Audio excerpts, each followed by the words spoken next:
असलामुअलैकुम। उम्मीद करनी है तुसी सारे खैरियत नाल होवोगे। अज दी वीडियो बहुत ही स्पैशल वीडियो है क्योंकि ज्ञानी संत सिंह मस्कीन होरां दी जिंदगी दा बेस्ट इंटरव्यू हैगा वै, जिहदे विच एक नास्तिक हिंदू अपने आस्तिक होण दी जिहड़ी स्टोरी है वो दस्सन दिया कि किस तरह जदों वो नास्तिक सीगा उत्थों लैके उन्हें आस्तिक होण दा सफ़र तय किया ज्ञानी संत सिंह मस्कीन होरां दे जरिए। और जिहड़ी उन्होंने एक बीमारी सी ला इलाज कैंसर ਉਹਦਾ भी किस तरह उन्हें ਉਹਦੇ 'ਚ रिकवरी पाई, वो सेहतयाब होया।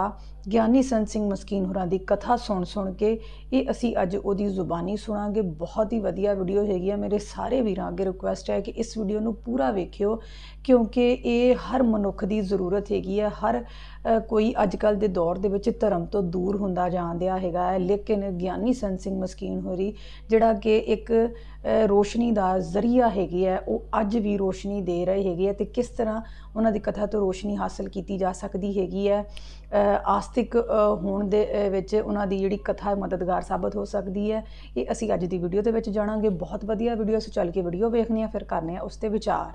मैं पहले नहीं मानता था और मैं पक्का नास्तिक था, लेकिन कुछ ऐसी शख्सियत मेरी ज़िंदगी से जुड़ गई जो रूबरू ना होकर भी रूबरू रहती हैं।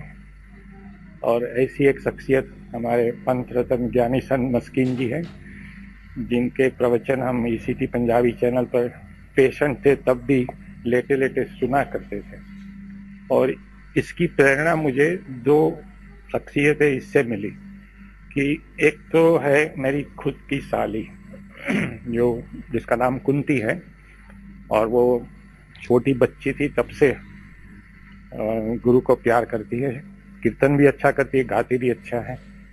और मेरी शादी हुई है ये सिंधी परिवार से, तो वो हमेशा सिंधी गुरु नानक को बहुत मानते हैं। तो पहले मुझे एहसास इन्होंने कराया, मस्कीन जी के प्रवचन ने। फिर केसर सिंह साहब तो वैसे कई सालों से मेरे परिचय में रहे हैं, हालांकि ये इतने विद्वान, इतने पढ़े लिखे नहीं है, लेकिन उनके पर गुरु कृपा बहुत है। और उन्होंने मुझे जब खालसा के 300 साल हुए थे अप्रैल 99 में, उस वक्त मुझे ये ख्याल आया कि मैं खालसा के बारे में लिखूं। तो उनसे मैंने बहुत सारी चीज़ें जब पढ़ी, उन्होंने किताबें भेजी, पहली बार मुझे ज़िंदगी में ये एहसास हुआ कि अब तक मैं नास्तिक रहा, इसकी वजह से भटकता भी रहा, कहीं दिशा नहीं मिल रही थी। और एक बार मैंने आइंस्टाइन का एक वाक्य पढ़ लिया, तब मैं अमेरिका में था, नासा की मुलाकात उस वक्त मैं ले रहा था। तो आइंस्टाइन ने भी कहा है, द मोर आई, मैं इनका हिंदी बताऊंगा फिर, the more I resolve the mysteries of universe, the more I am convinced about the existence of God. यानी कि जैसे जैसे मैं इस ब्रह्मांड के रहस्यों को उजागर करता जाता हूँ, मेरा विश्वास ईश्वर में दृढ़ होता जाता है। और उन्होंने ये भी लिखा है कि विज्ञान की सीमाएं तो बहुत सीमित हैं। मैं भी ये वाक्य से बहुत ही प्रेरित हुआ और धीरे धीरे पढ़ने तो लगा, लेकिन भीतर से ऐसी श्रद्धा दृढ़ नहीं हो पा रही थी। लेकिन बाद में जब कैंसर हुआ, सब दवाइयाँ काम नहीं कर रही थी, तो मस्कीन जी के प्रवचन रोज सुबह उठकर यही मेरी दिनचर्या रहती कि मैं 8 बजे, सोनी टीवी में तो टाइमर होता है, अपने आप टीवी खुल जाता है, तो फिर मैं उसको रिकॉर्ड कर लेता था। क्योंकि मेरी एक समस्या, पंजाबी लैंग्वेज समझ तो लेता हूँ, वो जबान खुलती नहीं है बोलने में। तो मैंने ये एहसास किया कि जबकि दवाइयाँ फेल हो गई और मस्कीन जी की पता नहीं, उनकी वैसे तो सब्सटेंस भी है आवाज़ में, प्रवचन में सब्सटेंस होता है, लेकिन आवाज़ में कुछ ऐसी मैजिक भी है जो अपने को पकड़ के रखती है। ये पता नहीं, बहुत इनकी आवाज़ से मुझे प्यार हो गया। और तब से एक आदत ये हो गई कि मस्कीन जी के प्रवचन में रिकॉर्ड करूं, बाद में बार बार सुनता जाऊं।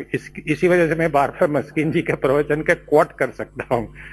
और ये इनके ही प्रवचन रात के 2 बजे उठकर मैं फिर से सुनता हूं। अगर मैं मिस कर गया, सुबह में दवाइयां देते उठ नहीं पाता, ऐसा कभी हो सकता था, तो रात के 2 बजे वही प्रवचन हमको टीवी पर देखने को मिलते थे। शायद वो फॉरेन कंट्रीज के लिए हो, लेकिन मेरे टीवी पर मिलते थे।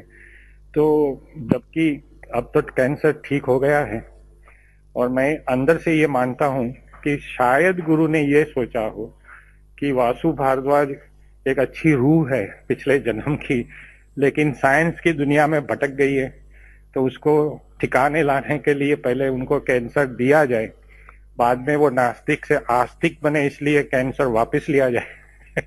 और मैंने जब वो वापस लेंगे ऐसी श्रद्धा से ही हम गए थे, क्योंकि डूबते को तिनके का सहारा होता है, और जब मौत नजीक आती है तो नारायण सिमरन में आते हैं। तो विश्वास तो वैसे ही बनना ही था। भीतर से आवाज उठने लगी कि मुझे जाना है हरमंदर साहब। तो मेरी साली ने, पंथ रतन ज्ञानी संत मस्कीन जी के प्रवचनों ने बहुत मुझे प्रेरित किया। शायद उनको तो ये पता भी ना हो, लेकिन मस्कीन जी को मैं ज्यादा क्रेडिट इसलिए देता हूँ कि किसी को पीठ पर हाथ रखकर कहना आगे बढ़ो आप, लेकिन उनके पास और कुछ कहने की चीज नहीं है। लेकिन मस्कीन जी के पास कहने की, सुनने की, समझने की और रूह से उसको एहसास करने की बहुत सारी चीजें इनके पास है। तो इन्होंने जब मुझे प्रेरित किया, हालांकि हम मिले नहीं थे उस वक्त, टीवी से ही एक प्यार का रिश्ता जुड़ जाता था, और प्यार तो अपने आप में ही एक रिश्ता ही होता है, उसको कोई लेबल की जरूरत नहीं है। तो मस्कीन जी के प्रति मुझे बहुत ही प्यार, आदर और एक प्रकार का जिसको पूज्य भाव कहते हैं, रेवरेंस, फीलिंग ऑफ डिवोशन, मैं यही मानता रहा कि ये पूरे मानव जात की सौभाग्य है कि मस्कीन जी जैसे संत हमारे बीच में है।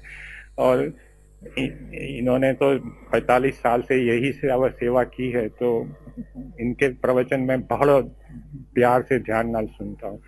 भारद्वाज जी, एक मिरेकल है, इसको मिरेकल मत कहिएगा, religious blessing we can say, religious blessing जिसको कहेंगे। आज का जो यंगस्टर्स है, क्योंकि वो कुछ हट रहे हैं पीछे धर्म से, हाँ जी, उनको क्या आप संदेश देना चाहिए अपनी तरफ? देखो ऐसी बात है, पहले तो मैं पहली बात का खुलासा कर दूं, आप इसको मिरेकल इसलिए नहीं कहो क्योंकि ये वास्तव में ही गुरु कृपा है। गुरु कृपा एक बार हो जाती है तो हो जाती है। अभी सिखिज्म डिस्करेजेस मिरेकल्स एंड मैंने भी इसे मिरेकल नहीं माना कहीं। मेरे इट्स नॉट ए मिरेकल। तो देखो कोई जादूगर भी चमत्कार कर देता है, वो इल्यूजन होती है, वो उसमें सच्चाई तो नहीं होती ना। उसके शोज होते हैं, जादू के खेल होते हैं, 3 बजे का शो होता है, 6 बजे का शो होता है। लेकिन जब गुरु ऐसी रोशनी, वैसे श्री गुरु ग्रंथ साहिब जी अपने आप में ही प्रकाश है, हम उनको प्रकाश ही कहते हैं, प्यार नाल, आदर नाल इसे प्रकाश कहते। मेरे घर में भी अब तो है, और हम उनकी सेवा करते हैं रोज, जैसे वो जो लिविंग गुरु है। क्योंकि सुप्रीम कोर्ट ने भी 1996 में शायद जजमेंट दिया है कि considering the feelings and of reverence and dedication and the sentimental importance that Sri Guru Granth Sahib Ji has for Sikhs and even non-Sikhs. Hereby this Supreme Court of India today solemnly declares that this Sri Guru Granth Sahib Ji will henceforth be considered, worshipped, revered and will always be respected as a living guru. I am quoting from the judgment from my memory. मैंने इसका study किया है ताकि मैं दूसरों को भी समझा सकूं। तो ये जो प्रेरणा मुझे मिली है, मैं तो मानता हूँ कि ये चमत्कार नहीं है। अभी मैं समझो, अभी वहीं केबिन है अकाल तख्त के पास जो केबिन लगी, वहीं तो ये कौतुक हुआ था, कई लोगों ने देखा है, तस्वीरें हैं, नेगेटिव्स हैं। और मैं गुरु के पास अभी फिर से बैठ जाऊं कि भाई चलो, कई मेरे दोस्तों ने वो रोशनी देखी नहीं है, तुसी जल्दी फिर से दिखाओ। तो this is not A film show. और मैं खुद भीतर से ये मानता हूँ, ये मेरी अब अपनी श्रद्धा है कि जब हम अरदास करते हैं तो उसमें अपने पूरे मेडिटेटिव पावर्स को लगाना पड़ता है। अगर physically you are present and mentally absent, then you cannot communicate. ये मेरा, मैं comment किसी के बारे में कोई comment, this is my personal experience. So because I have worked in the world fields of science, technology, and I am greatly interested in spiritual powers like psychokinesis, thought migration, telepathy, and such things do interest me. So I am able to summon all the latent, hidden, unexplored and unharnessed energies of our five senses. तो ये 5 sense अपनी जो इंद्रियां हैं, इससे गुरु के by the grace of गुरु आप visible universe को फील करते हैं, महसूस करते हैं, उसको उपभोग करते हैं, उसको एंजॉय करते हैं आंखों से, स्पर्श से। तो ये आप जब इसको एंजॉय करते हैं तो ये गुरु का आशीर्वाद से ही मुमकिन बनता है। तो इसकी जो एनर्जी है, उसकी जो ऊर्जा है, उसको आपको एकत्रित करनी पड़ती है। वो मेंटल कंसंट्रेशन से होता है। जैसे आप एक मैग्नीफाइंग ग्लास है जिसको कॉन्वेक्स लेंस कहते हैं, आप सूरज के प्रकाश में ले जाओ, फिर उसको आप केंद्रित करो एक कागज के टुकड़े पर, लकड़ी के टुकड़े पर, और पूरे rays will be concentrated and it will fall in one spot, और ये लकड़ा भी जलने लगेगा। Like that, first of all meditation के लिए दिमाग में से जो नेगेटिव थॉट्स हैं पहले उसको खाली करो। अगर आपका पात्र, आपका दिमाग जो है, see mind is not a vessel to be filled but a fire to be lighted. ये प्लूटार्क ने कहा है, mind is not a vessel to be filled with material things but it's a fire to be lighted. दिमाग में जो अपनी सोच का शब्द, इसीलिए शब्द को एनर्जी है, ये इसमें से ऊर्जा निकलती है।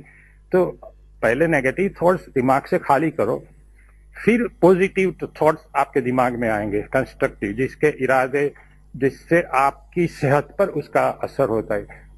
ज्ञानी मस्किन जी ने अपने एक प्रवचन में भी ऐसी बातें कही, इसी तरह की बातें कही है।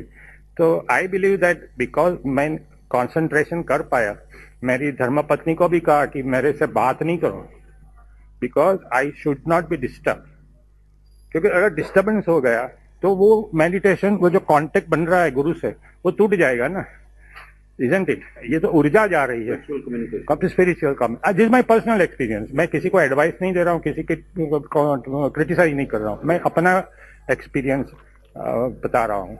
तो मैंने इसी तरह कम्युनिकेशन किया था, और I told my daughter also not to disturb me, then this kind of communication was possible. तो मेडिटेशन के लिए, गुरु तक पहुंचने के लिए, अरदास गुरु तक पहुंचाने के लिए, you should have that kind of concentration, and the underlying principle of this process, this is a scientific process.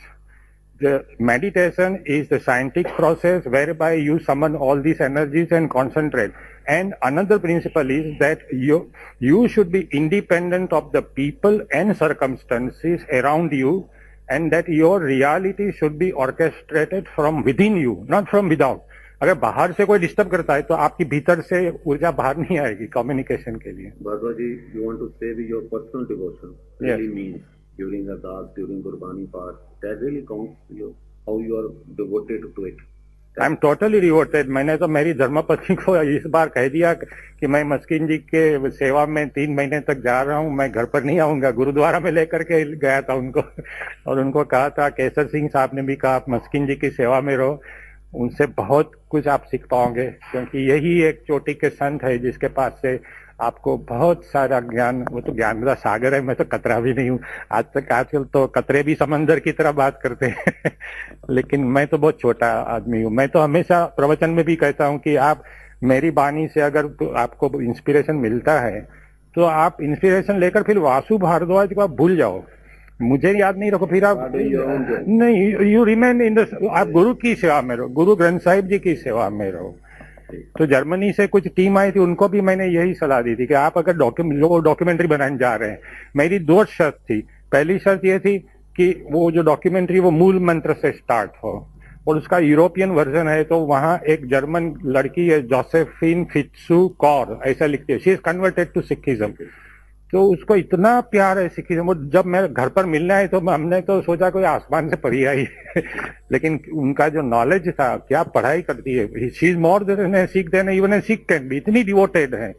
तो एक शर्त ये रखी थी। दूसरी शर्त मैंने ये रखी कि आप Vasu Bhardwaj should not be projected as larger than life and greater than guru, कि हमने कुछ चमत्कार कर दिया। मैंने तो, हम तो भिखारी थे, हम तो अपनी जिंदगी की भीख मांगने गए थे, हमने कोई बड़ा काम नहीं किया। हर कहानी में एक हीरो है और एक विलन है। ये मेरी आप बीती की कहानी में विलन कैंसर है, लेकिन हीरो का सम्मान तो आपको श्री गुरु ग्रंथ साहिब को देना है। मैं तो बिल्कुल छोटा, फिर वासु भारद्वाज को आप भूल जाओ और श्री गुरु ग्रंथ साहिब की सेवा में रहो, संतों की सेवा में रहो, क्योंकि संतों से ही आप सीखोगे कुछ।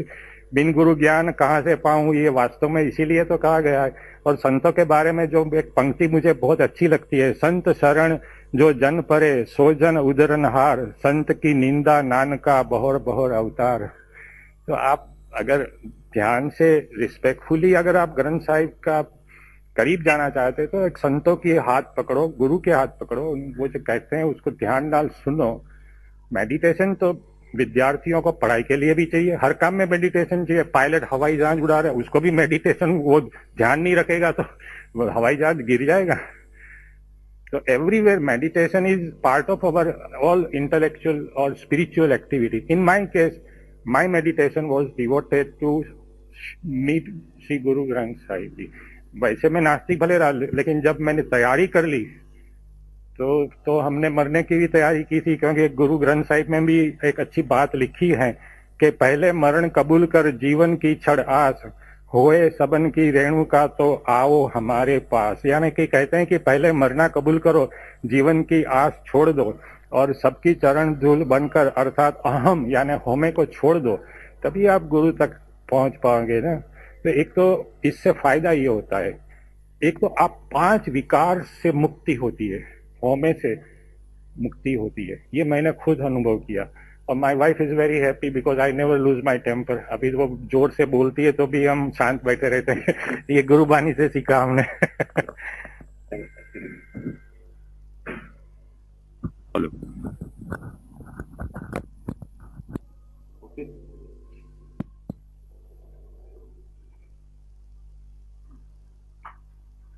ਮਸੀਹ ਸਾਹਿਬ ਭਾਰਦਵਾਜ ਜੀ ਨੇ ਜਿੰਨੀਆਂ ਵੀ ਗੱਲਾਂ ਕੀਤੀਆਂ, ਹਰ ਗੱਲ ਦੇ ਵਿੱਚ ਇੱਕ ਗੱਲ ਨਜ਼ਰ ਆ ਰਹੀ ਹੈ ਵੀ ਇੱਕ ਰਾਹ ਜਿਹੜਾ ਕਿ ਤੁਹਾਡੇ ਵੱਲੋਂ ਜਿਹੜੇ ਪ੍ਰਵਚਨ ਕੀਤੇ ਜਾਂਦੇ ਆ, ਗੁਰਬਾਣੀ ਵਿਚਾਰਾਂ ਕੀਤੀਆਂ ਜਾਂਦੀਆਂ, ਉਹਨਾਂ ਚੋਂ ਇੱਕ ਇਹਨਾਂ ਨੂੰ ਰਾਹ ਮਿਲਿਆ। ਤੁਸੀਂ ਇਸ ਬਾਰੇ ਕੀ ਕਹੋ? दरअसल मैं जो विचार रखदा वो गुरबाणी दे ने, इस हिसाब नाल इन्हां नूं गुरबाणी तो ही रस्ता मिले है, गुरु ग्रंथ साहिब तो ही रस्ता मिले है। और जो इन्हां नूं जीवन दान मिले है वो इन्हां ने साफ कह दिता है कि मैनूं गुरु ग्रंथ साहिब तो ही जो है मिले है। साडे बोलां तो इन्हां नूं लाभ होया कि गुरु ग्रंथ साहिब दे बोलां जुड़ गए और इन्हां नूं जीवन दान प्राप्त होया। मनुख दियां कामनावां विचों सब तो प्रबल कामना है जीवन दी। फिर जीवन वास्ते सब कुछ चाहिए, वो इन्हां दी इच्छा इस दर ते आके पूरी हुई है और इस तो करीबन करीबन सारा जगत प्रभावित है, क्योंकि वाकई इस दर पे इस तरह के करिश्मे होंदे ही रहंदे। ਮਸੀਹ ਸਾਹਿਬ, ਤੁਸੀਂ ਪਿਛਲੇ ਕਾਫੀ ਸਾਲਾਂ ਤੋਂ ਜੁੜੇ ਇਸ ਤਰ੍ਹਾਂ ਹਰ ਸਾਲ ਆਉਂਦੇ ਹੋ ਪਤਾ ਕਰਨ ਲਈ, ਹਾਜ਼ਰੀਆਂ ਭਰਨ ਲਈ, ਕਿ ਪਿਛਲੇ ਸਮੇਂ 'ਚ ਵੀ ਇਹੋ ਜਿਹਾ ਕੋਈ ਤੁਹਾਨੂੰ ਯਾਦ ਹੋਵੇ, ਕੋਈ ਇਹੋ ਜਿਹਾ ਵਾਕਿਆ? हाँ, करनाल सेंट्रल जेल दे एक उम्र कैदी सी सरदार काला सिंह, उन्होंने उत्थे लखवा हो गया अधरंग। तो अधरंग नूं देख के उन्होंने सजा सारी बाकी माफ कर दी गई। 4 साल तो जेल दे सन, उन्होंने बाहर कढ़ दिता गया। 4 साल दे उन्होंने कुछ मुआवजा जो अंदर मजदूरी करते सन वो पैसे भी उन्होंने जेब विच पा दिते गए और पूछा गया तुहानूं कित्थे पहुंचाईए, क्योंकि अधरंग सी। उसने मंग की थी मैनू फ्लाइंग मेल दे रेल दे बिठा दो, मैं अमृतसर जाना। अमृतसर आके कुली दे राही रक्शे च बैठे ने, 2 रक्शे वालियां ने उन्होंने दुख भंजनी बेर तक पहुँचाया। उत्थे इसने अपने मन विच जपजी साहब का पाठ किया, तिवें जिवें कशीशनियां मारनियां होंदियां ने इस तरह वो जो है दुखभंजनी बेर सरोवर विच जो है डिग पिया अपनी तरफों, भावें खुदकशी समझ लो भावें इशनान। वो बिल्कुल रूबरू सेहत होके निकले। उसनों सरदार गुरबचन सिंह जी टोड़ा ने कई दफा कई स्टेजां पे पेश किया। ये काफ़ी पुरानी गल है क्योंकि मैनू सन याद नहीं। एक करिश्मा ਅਜੀਬੋ ਗਰੀਬ ਹੋਇਆ ਸੀ। ਦੂਸਰਾ, ਇਸ ਮਾਰਚ ਦੇ ਮਹੀਨੇ 'ਚ ਜਦ ਸਮਾਗਮ ਸੀ, ਉਦੋਂ ਹੀ ਇਹ ਵਾਸੂ ਸਾਹਿਬ ਦਾ ਵੀ ਮੈਨੂੰ ਫੋਨ ਆਇਆ ਕਿ ਮੈਂ ਤੁਹਾਡੇ ਨਾਲ ਗੱਲਬਾਤ ਕਰਨੀ ਹੈ। ਕਿਉਂਕਿ ਇਹਨਾਂ ਨੇ ਕਿਹਾ ਮੈਂ ਗੁਜਰਾਤ ਤੋਂ ਬੋਲ ਰਿਹਾ, ਮੈਂ ਕਿਹਾ ਅਸੀਂ ਗੁਜਰਾਤ ਸਮਾਗਮ ਤੋਂ ਬਾਅਦ ਆ ਰਹੇ ਹਾਂ, ਉੱਥੇ ਬੈਠ ਕੇ ਸਾਰੀ ਵਿਚਾਰਾਂ ਜੋ ਹੈ ਕਰ ਲਵਾਂਗੇ। 4 ਦਿਨ ਸਮਾਗਮ ਵਿੱਚ ਮੇਰੀ ਮਸਰੂਫੀਅਤ ਹੁੰਦੀ ਹੈ। ਉੱਥੇ ਵੀ ਇੱਕ ਐਸਾ ਸੱਜਣ ਆਇਆ ਜਿਹਦੀਆਂ ਬੈਠਿਆਂ ਬੈਠਿਆਂ ਅੱਖਾਂ ਦੀ ਰੋਸ਼ਨੀ ਚਲੀ ਗਈ ਸੀ। ਕਾਫੀ ਜਗ੍ਹਾ ਉਸਨੇ ਇਲਾਜ ਕਰਾਇਆ। ਫਿਰ ਇੱਥੇ ਧੰਨ ਗੁਰੂ ਰਾਮਦਾਸ ਜੀ ਮਹਾਰਾਜ ਦੇ ਦਰ ਤੇ ਆਇਆ। 6-7 ਦਿਨ ਪਰਿਕਰਮਾ 'ਚ ਬੈਠਾ ਰਿਹਾ ਔਰ ਸਾਰਾ ਦਿਨ ਪਾਠ ਕਰਦਾ ਰਿਹਾ, ਇਸ਼ਨਾਨ ਕਰਦਾ ਰਿਹਾ। ਉਹਨੂੰ ਇੱਥੋਂ ਅੱਖਾਂ ਮਿਲ ਗਈਆਂ। ਇਸ ਤਰ੍ਹਾਂ ਦੇ 2 ਅਜੂਬੇ ਤੇ ਹੁਣੇ ਹੀ ਦੇਖਣ ਨੂੰ ਮਿਲੇ ਨੇ। ਪ੍ਰਾਚੀਨ ਕਾਲ ਤੋਂ ਇਸ ਤਰ੍ਹਾਂ ਦੇ ਅਜੂਬੇ ਹਜ਼ਾਰਾਂ ਇੱਥੇ ਹੋ ਚੁੱਕੇ ਨੇ। ਗੁਰੂ ਰਾਮਦਾਸ ਜੀ ਮਹਾਰਾਜ ਦੀ ਬਖਸ਼ਿਸ਼ ਜੋ ਪਹਿਲੇ ਸੀ, ਅੱਜ ਵੀ ਉਸੇ ਤਰ੍ਹਾਂ ਵੰਡੀ ਜਾ ਰਹੀ ਹੈ। ਸਿਰਫ ਪਾਤਰਤਾ, ਸ਼ਰਧਾ ਹੋਣੀ ਚਾਹੀਦੀ ਹੈ, ਭਾਂਡਾ ਹੋਣਾ ਚਾਹੀਦਾ ਹੈ, ਇਹ ਵਸਤੂ ਪੈ ਜਾਵੇ। ਅੱਜ ਦਾ ਜਿਹੜਾ ਨੌਜਵਾਨ ਜਾਂ ਅੱਜ ਦਾ ਤਕਨੀਕੀ ਯੁੱਗ ਕਹਿ ਲਈਏ, ਜਿਹੜਾ ਵਾਦ ਵਿਵਾਦ 'ਚ ਪਿਆ ਜਾਂ ਹਟ ਰਿਹਾ ਧਰਮ ਤੋਂ, ਉਹਨਾਂ ਨੂੰ ਕੀ ਸੰਦੇਸ਼ ਦੇਣਾ? ਮੈਂ ਸਮਝਦਾ ਆਦਿ ਕਾਲ ਤੋਂ, ਜਦੋਂ ਤੋਂ ਮਨੁੱਖਤਾ ਦਾ ਇਤਿਹਾਸ ਸ਼ੁਰੂ ਹੋਇਆ ਹੈ, ਕੋਈ 100% ਸਾਰੇ ਧਾਰਮਿਕ ਨਹੀਂ ਰਹੇ। ਟਾਵੇਂ ਮਨੁੱਖ ਧਰਮ ਨੂੰ ਮੰਨਦੇ ਰਹੇ ਨੇ, ਕਿਉਂਕਿ ਧਰਮ ਦੁਨੀਆ ਦਾ ਸਭ ਤੋਂ ਬਾਰੀਕ ਮਜ਼ਮੂਨ ਹੈ, ਬਾਰੀਕ ਸਬਜੈਕਟ ਹੈ।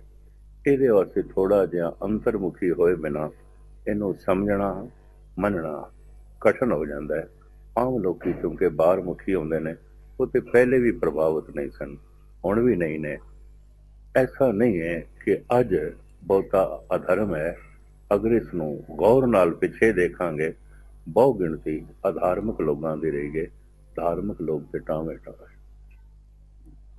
ਸੰਦੇਸ਼ ਵੀ ਆਪਣੇ ਨੂੰ ਕੋਈ ਕਿਵੇਂ ਜੋੜਿਆ ਜਾਵੇ?